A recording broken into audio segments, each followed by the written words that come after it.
the first light of dawn on August 19, 1942, painted the English Channel in shades of silver and gray as 6,000 Allied soldiers prepared for what would become one of World War II's most controversial operations. Lieutenant Colonel Cecil Merritt of the South Saskatchewan Regiment gripped his rifle tighter as the landing craft pitched through the choppy waters toward the French coast. He could not have known that within hours his name would be etched in history, not for victory, but for extraordinary courage in the face of catastrophic failure. The operation, codenamed Jubilee, was conceived as a large-scale amphibious assault. On the German-occupied port of Dieppe, the Allied High Command, under mounting pressure from Stalin to open a second front in Europe, had approved this audacious plan to test German coastal defenses and gather vital intelligence for the eventual invasion of Europe. Major General John Hamilton Roberts, commander of the 2nd Canadian Corps, had been entrusted with leading what many hoped would be a decisive blow against Hitler's Atlantic Wall. As the flotilla of landing craft approached the Norman coastline, the silence was broken only by the rhythmic churning of engines and the whispered prayers of soldiers.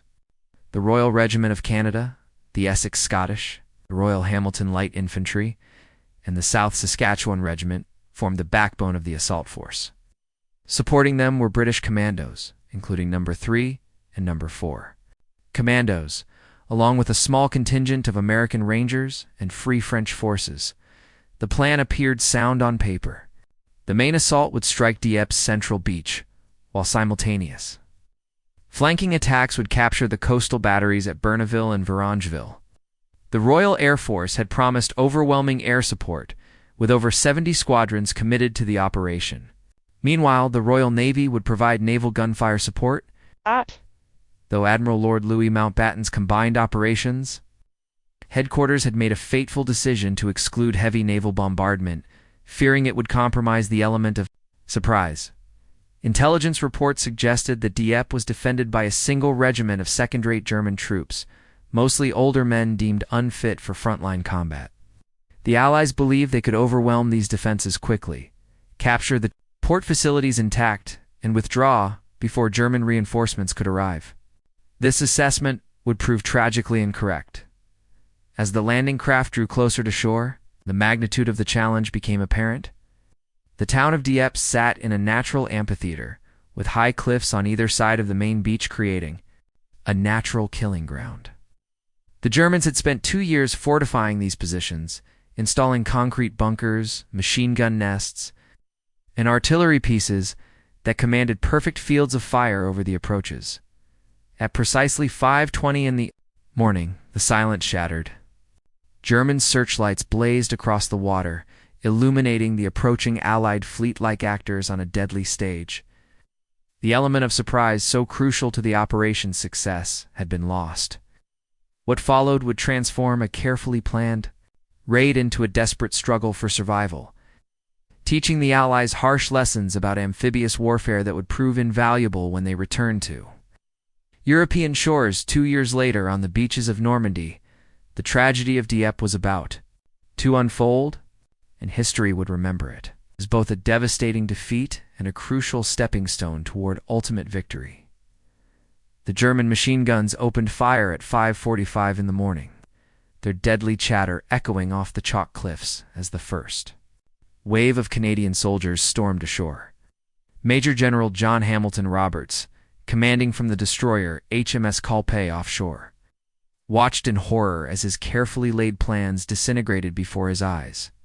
The landing craft carrying the Royal Regiment of Canada had drifted eastward in the darkness, landing not at their designated beach but directly beneath the German gun positions at Puis. Lieutenant Colonel Douglas Caddo led his men of the Royal Regiment onto what became known as Blue Beach, a narrow stretch of shingle overlooked by concrete bunkers and wire entanglements. The Germans of the 302nd Infantry Division, far from being the second-rate troops described in intelligence reports, were experienced veterans who had spent months preparing for exactly this scenario. Their overlapping fields of fire turned the beach into a killing ground from which few would escape at the main beach in front of Dieppe itself. The situation was equally desperate. The Essex Scottish Regiment, commanded by Lieutenant Colonel Fred Jasperson found themselves trapped on the esplanade as German defenders poured fire from the casino, the hotels, and the clifftop positions. The promised element of surprise had been completely lost when No. 3 Commando encountered a German convoy earlier that morning, alerting the entire coastal defense network. The Royal Hamilton Light Infantry, under Lieutenant Colonel Robert Labat, managed to fight their way off the beach and into the streets of Dieppe itself. For a brief moment, it seemed that at least part of the operation might succeed. However, they quickly discovered that the Germans had prepared secondary defensive positions throughout the town. Every building had been turned into a fortress. Every street corner had been mapped for artillery strikes. The situation was marginally better on the flanks. Lieutenant Colonel Augustus Charles Newman's No. 4 Commando successfully assaulted the German battery, putting the guns out of action and achieving one of the few tactical successes of the day. Meanwhile, at Bernaville, No. 3 Commando, under Lieutenant Colonel John Durnford Slater, encountered fierce resistance but managed to prevent the German battery from effectively engaging the main assault force. As referenced in Winston Churchill's post-war memoirs, the Royal Air Force commitment to Operation Jubilee represented the largest single-day air battle over Europe since the Battle of Britain. Wing Commander Douglas Bader led formations of Spitfires and Hurricanes in desperate attempts to provide air cover for the beleaguered ground forces. However, the Luftwaffe response was swift and overwhelming. German fighter squadrons, including the elite Jagdgeschwader 26, engaged in fierce dogfights that filled the skies above Dieppe with smoke and falling aircraft. The naval support, commanded by Captain John Hughes Hallett, found itself severely limited by the shallow waters and the need to avoid civilian casualties in the town. The destroyers HMS Berkeley and HMS Albrighton attempted to provide fire support, but their guns were insufficient to silence the German positions carved into the solid chalk cliffs. By 7 in the morning, Major General Roberts faced an agonizing decision. The assault had clearly failed, with heavy casualties mounting on every beach. However, reports from the Royal Hamilton Light Infantry suggested that some progress was being made in the town itself.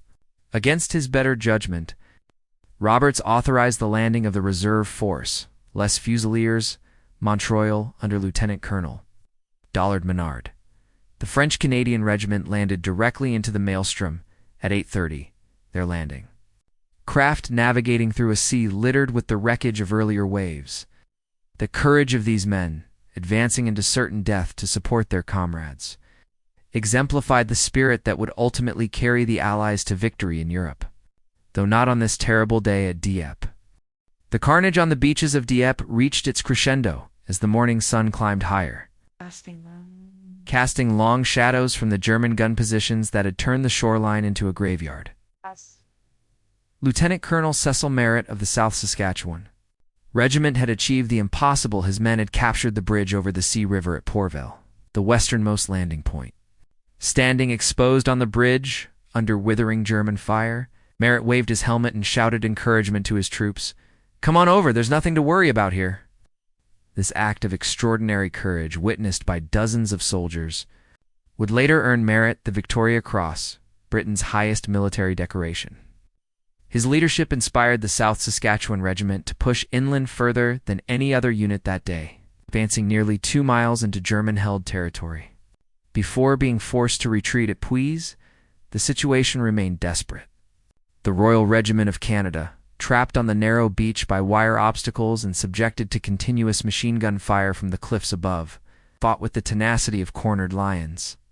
Captain Dennis Whitaker, one of the few officers to survive the initial landing, organized small groups of men to assault the German positions using grenades and bayonets.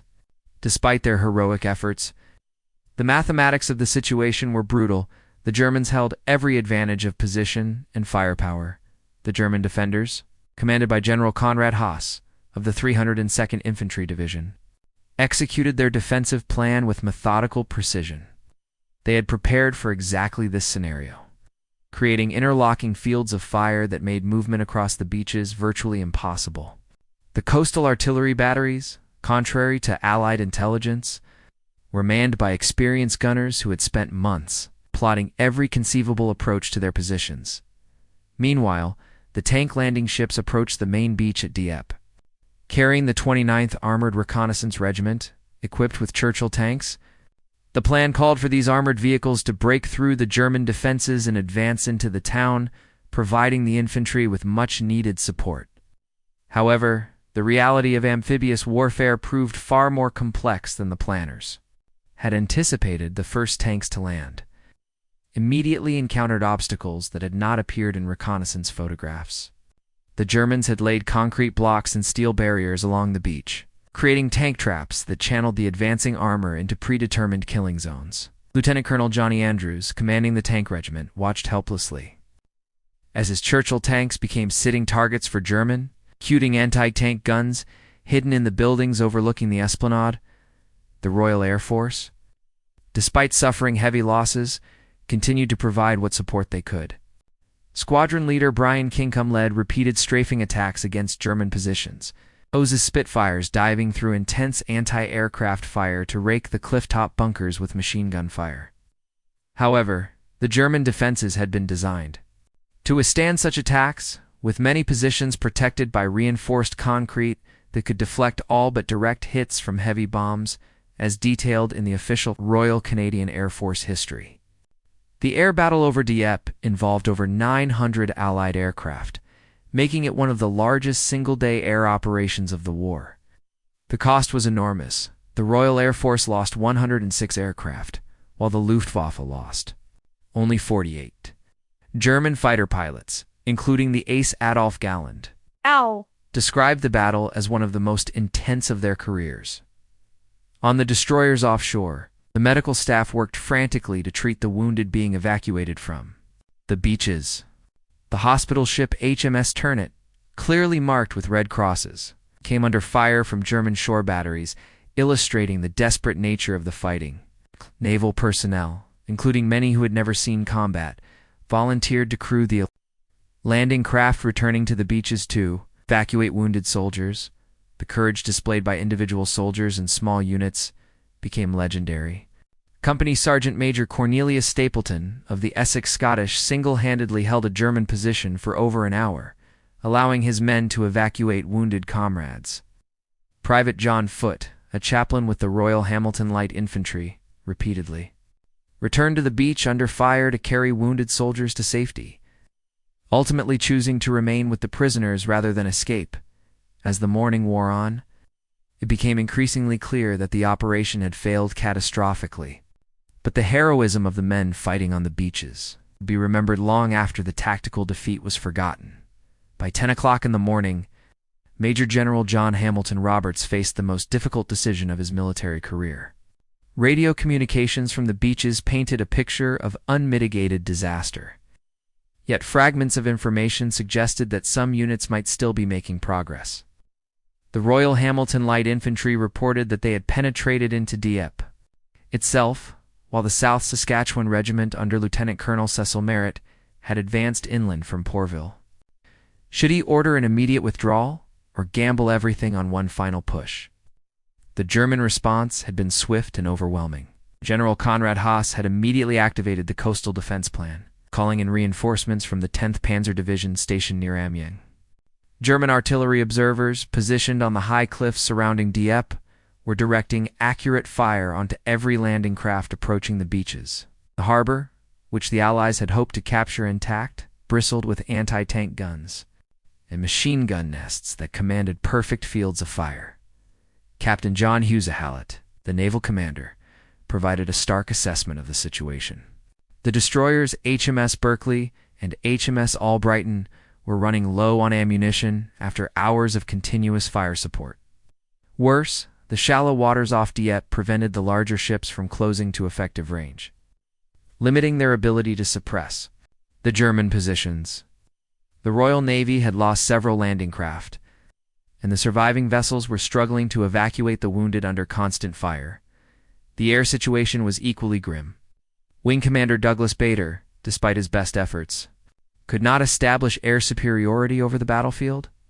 The Luftwaffe had committed significant resources to the defense, with formations of Focke-Wulf 190 fighter bombers joining the Messerschmitt 109 fighters already engaged over the town. German anti-aircraft guns, positioned on every prominent building and hilltop, created a deadly curtain of fire that made low-level attacks extremely hazardous, intelligence reports. From the few radio sets still functioning on the beaches provided conflicting information. The Essex Scottish Regiment had been virtually destroyed on the main beach, with most of their officers killed or wounded in the first hour of fighting. The Royal Regiment of Canada at Puys had suffered even heavier casualties, trapped on a narrow beach with no possibility of advance or retreat. However, there were glimmers of hope. Lieutenant Colonel Augustus Charles Newman's No. 4 Commando had successfully destroyed the German battery at Varangeville, silencing the guns that had been causing havoc among the landing craft. At Pourville, the South Saskatchewan Regiment had established a foothold inland. Though they were now fighting a desperate defensive battle against German reinforcements, the decision to commit the floating reserveless Fusiliers Montreal represented Robert's last gamble, is documented in the official Canadian Army history. Lieutenant Colonel Dollard Menard received his orders at 8:15 and immediately began loading his men into the remaining landing craft. The French-Canadian soldiers, many of whom had never seen combat, faced the terrifying prospect of landing on beaches already littered with the casualties of earlier waves. The courage of these men cannot be overstated. They could see the smoke rising from Dieppe, hear the continuous rattle of machine gun fire, and observe the damaged landing craft limping back to the mother ships. Yet they advanced toward certain death with the stoic determination that characterized the Canadian forces throughout the war. As the reserve force approached the beach, German artillery fire intensified. The batteries at Berneval, though partially suppressed by No. 3 Commando, still possessed enough firepower to bracket the approaching landing craft. Shell splashes erupted around the small boats, sending cascades of water over the tightly packed soldiers. At 11:30, Roberts made his final decision. The evacuation order went out to all units. Vanquish, vanquish, the code word for immediate withdrawal. The operation that had begun with such high hopes was officially over. Though the fighting would continue for several more hours as units, tempted to disengage from close contact with the enemy, the evacuation would prove almost as costly as the landing itself, as German forces maintained their fire on the beaches until the last Allied soldier had either escaped or been taken prisoner. The lessons learned in this crucible of fire would shape Allied amphibious doctrine for the remainder of the war. The evacuation order Vanquish. Vanquish crackled through the radio sets at 11:30, but for the men trapped on the beaches of Dieppe, withdrawal proved nearly as deadly as the assault itself. Lieutenant Colonel Robert Labat of the Royal Hamilton Light Infantry, fighting in the streets of Dieppe, received the message with bitter understanding his men would have to fight their way back through the same killing ground they had crossed. Hours earlier, the German defenders, commanded by General Konrad Haas, had no intention of allowing an easy retreat. The 302nd Infantry Division had suffered relatively light casualties while inflicting devastating losses on the attacking forces. Machine gun positions that had been carefully sighted to cover the beach approaches now turned their attention to the soldiers attempting to reach the evacuation craft at Pourville.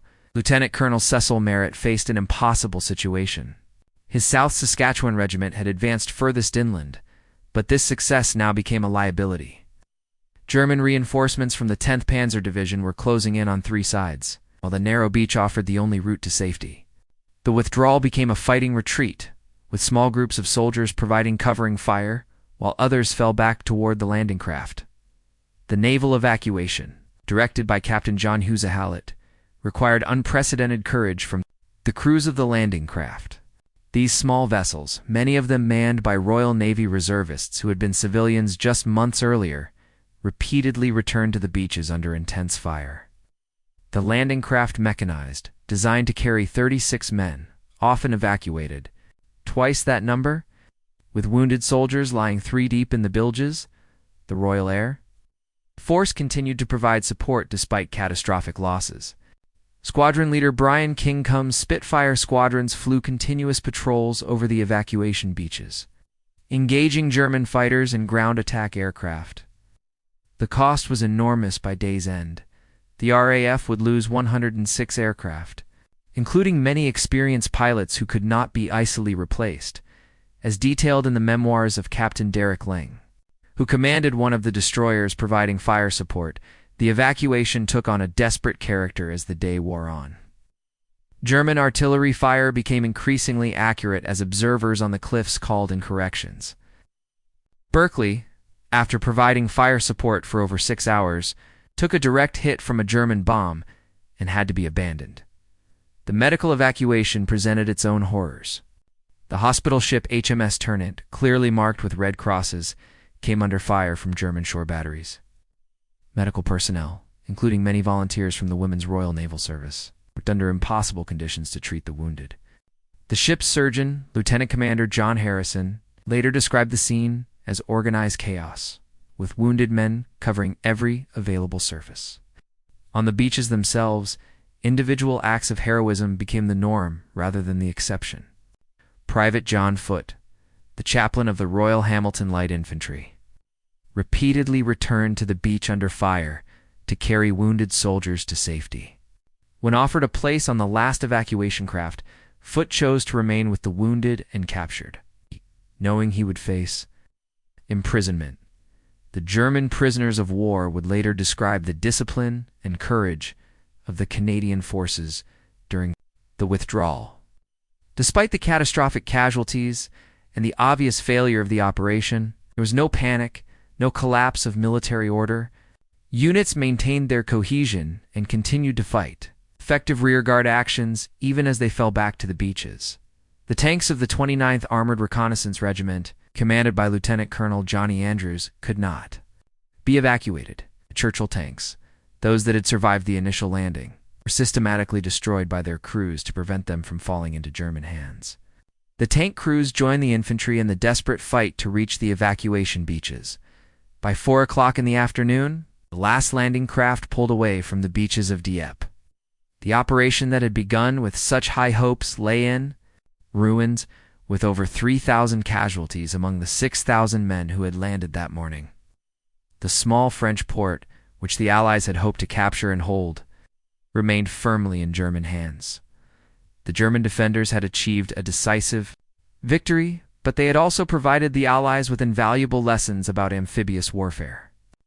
The failures at Dieppe would be carefully analyzed, and the lessons applied to future operations, ultimately contributing to the success of the D-Day landings 2 years later. The hospital ships and destroyers, limping back across the English Channel, carried more than wounded soldiers.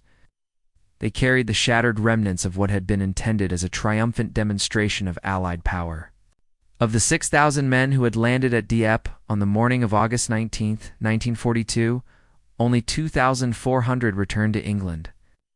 The human cost was staggering: 907 Canadian soldiers killed, 586 wounded, and 1,946 taken prisoner.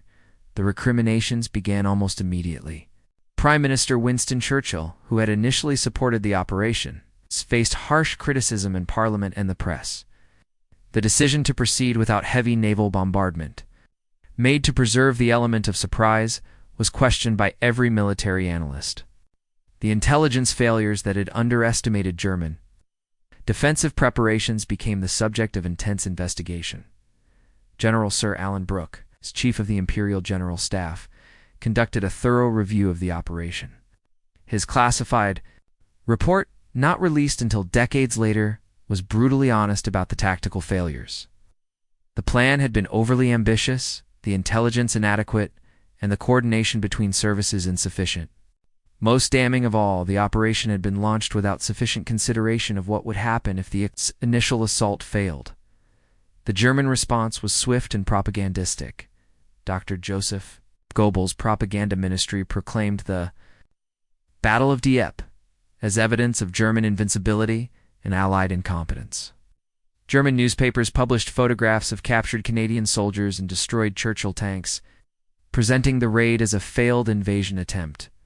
The victory boosted German morale at a time when the war on the Eastern Front was beginning to turn against them. However, the true significance of the Dieppe raid lay not in its immediate tactical results, but in its strategic implications. The operation had been conceived as a reconnaissance in force, designed to test German coastal defenses and gather intelligence for the eventual invasion of Europe. In this sense, despite the horrific casualties, the raid achieved its primary objective. The lessons learned at Dieppe fundamentally changed Allied amphibious warfare doctrine. The need for overwhelming naval bombardment prior to any landing became an accepted principle. The importance of specialized equipment landing craft designed specifically for assault operations.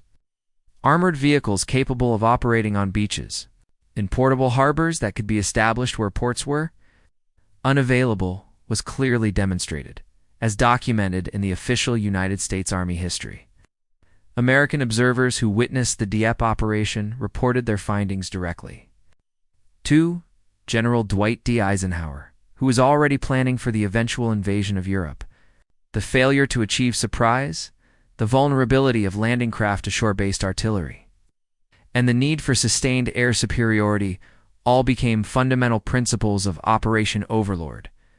The human stories emerging from Dieppe captured the public imagination on both sides of the Atlantic. Lieutenant Colonel Cecil Merritt's Victoria Cross citation, published in the Times of London, described his courage in leading his men across the bridge at Pourville under direct fire. The story of Chaplain John Foote, who chose to remain with the wounded rather than escape, became a symbol of selfless service. The German prisoners of war, interviewed after the war, provided valuable insights into the effectiveness of their defensive preparations. General Conrad Haas's post-war memoir revealed that the German forces had been conducting regular exercises, simulating exactly the type of attack that materialized on August 19th. The coastal defenses had been designed by experienced military engineers who understood the requirements of amphibious warfare. The political implications of the Dieppe raid extended far beyond military circles. The heavy Canadian casualties strengthened the arguments of those who opposed further overseas commitments, while simultaneously demonstrating the courage and effectiveness of Canadian forces.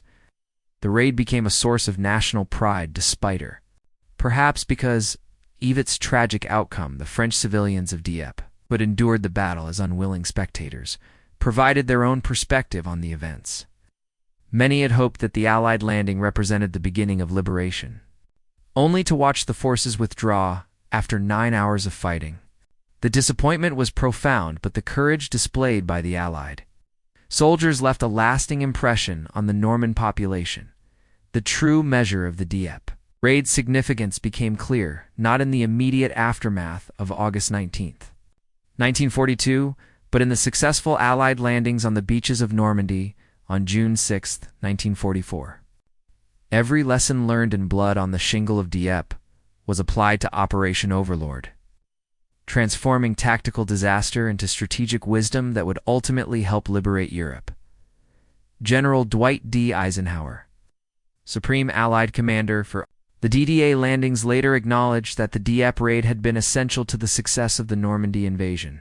Specialized landing craft, the massive naval bombardment, the artificial harbors, and the overwhelming air superiority that characterized D-Day were all direct responses to the failures observed at Dieppe. The blood of the Canadian soldiers had purchased knowledge that would save thousands of lives. 2 years later, the technological innovations that emerged from the Dieppe experience were revolutionary. The development of specialized assault vessels, including the landing craft tank and the amphibious Duke vehicle, addressed the mobility problems that had trapped the Churchill tanks on the Dieppe beaches. The creation of the Mulberry Harbors, portable harbors that could be towed across the channel and assembled off the invasion beaches, eliminated the need to capture a port intact. The human cost of the raid continued to resonate through the families and communities of those who participated. In Hamilton, Ontario, the Regimental Museum of the Royal Hamilton Light Infantry became a shrine to the memory of those who fought and died at Dieppe. The Essex Scottish Regiment, virtually destroyed in the assault, was rebuilt but never forgot the price paid on the French beaches. The German perspective on the Dieppe raid evolved significantly over time.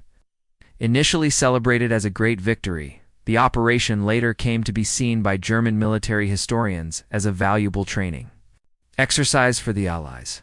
Field Marshal Erwin Rommel, when appointed to command the Atlantic Wall defenses in 1944. Studied the Dieppe attack extensively and incorporated its lessons into his own defensive preparations. The French population of Dieppe erected monuments to commemorate the sacrifice of the Allied soldiers who had died in their attempted liberation. The Canadian War Cemetery at Dieppe, established after the war, became a place of pilgrimage for families seeking to honor their fallen relatives. The annual commemorative ceremonies, attended by survivors and their descendants, kept the memory of the raid alive for subsequent generations. The strategic debate over the Dieppe raid continues among military historians to this day.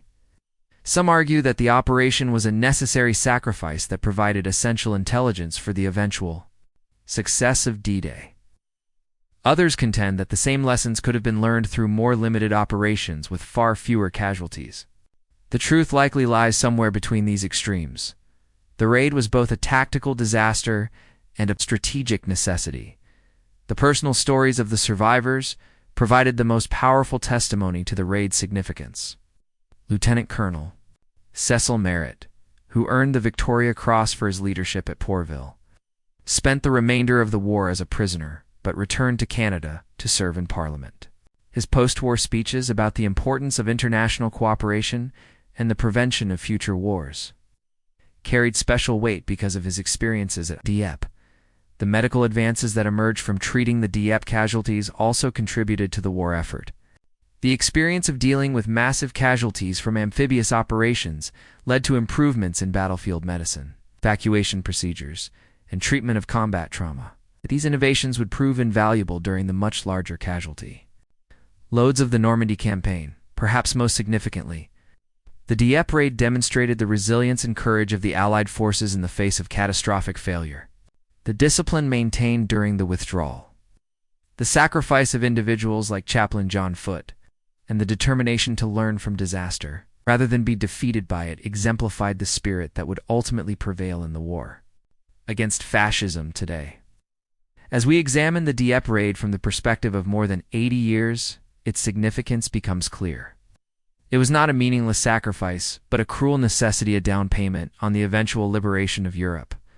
The men who died on the beaches of Dieppe did not die in vain. They died so that others might live to see the victory their sacrifice made possible. Their memory serves as a reminder that freedom is never free, and that the price of liberty is often paid in blood by those who will not live to see its benefits. The lessons of Dieppe continue to resonate in modern military thinking, reminding us that courage alone is not sufficient for victory. It must be combined with careful planning, adequate resources, and the wisdom to learn from failure.